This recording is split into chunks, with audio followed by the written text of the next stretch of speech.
Good afternoon mga gar. 60 na pala tayo mga gar.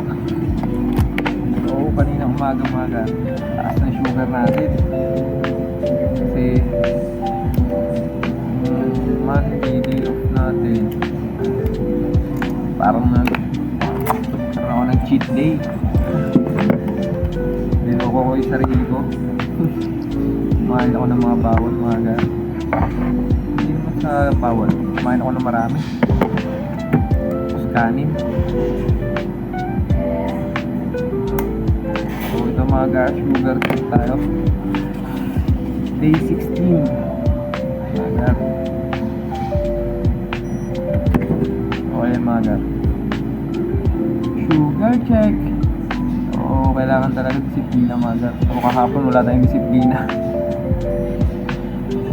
So ayan mga gar, 1:45. So pwede na tayo magtangkal dito. So kailangan kainin natin in moderation lang. Huwag sobra-sobra, huwag rin kulang, sakto lang nga. So mga gar, see you in my next vlog. Bye.